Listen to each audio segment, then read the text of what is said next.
Hello mga sisi ko! Good morning sa ating lahat. Habang ini-edit ko to, natatawa ako sa sarili ko. Pagod pa rin ako sa coding. And ayun, may nangyari ng incident because of me vlogging. And marami din nakakapanood kaya kailangan ko maging maingat sa pagpo-post.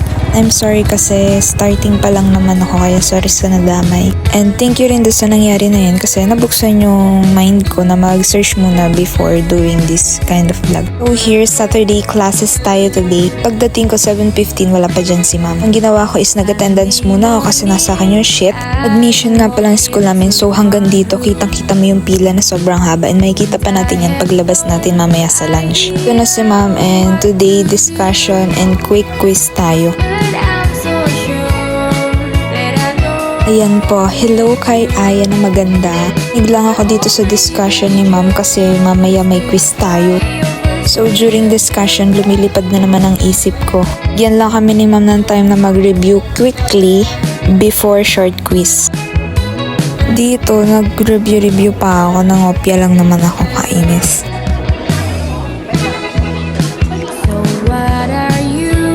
Dito, kakaiba yung quiz namin kasi makikinig kami ng audio and huhulaan namin kung anong brand yun or product or...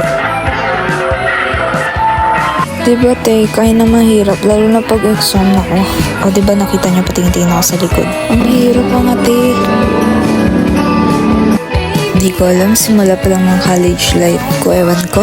Dito checking na kami. And sabi nila cheating is just surviving in college. Pero sa ibang perspective, di ko alam. Nahirapan ako pero naka-5 ako. After ng quiz, nagpanood lang si ma'am ng short video and in-explain niya sa amin yung activity na need ipasa next week. Medyo hirap ako sa subject na yun. Then after na, nagpunta kami ng canteen para kumain. Dati pag elementary, 8 subject a day, hindi kami napapagod. Hindi ako napapagod. Pero ngayon, 1 subject pa lang, nangangatal na ako. Tumatanda na yata talaga ako. Dito lang muna kami and kumain muna ako. And wala naman masyadong student kapag Saturday class. And dito natakam ako after kong kumain ng rice. Nag-quick pa ako. Dito nagulat ako kasi natapon yung sauce sa kwek-kwek ng friend ko. And sa wakas makakasubo na tayo. Masarap naman yung kwek-kwek dito pala. 25 pesos for 4 pieces. Dito muna kami nagstay konti sa canteen.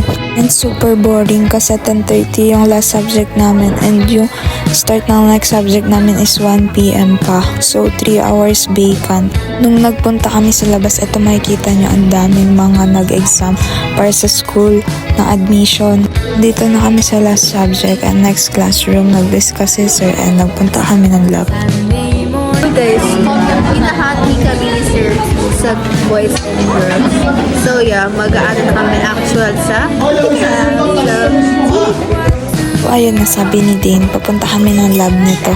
Dahil ako talaga mag-IT, super hirap para sa akin ito. Ang haba na in-encode namin kasi naman di ako sanay sa keyboard. Sobrang tagal kong ginawa.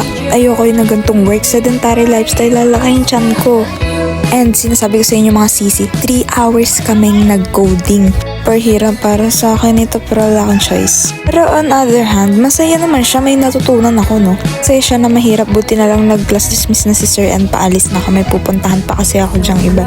So thank you mga sisi for mami in my SAT class. Ingat kayo lagi, bye bye!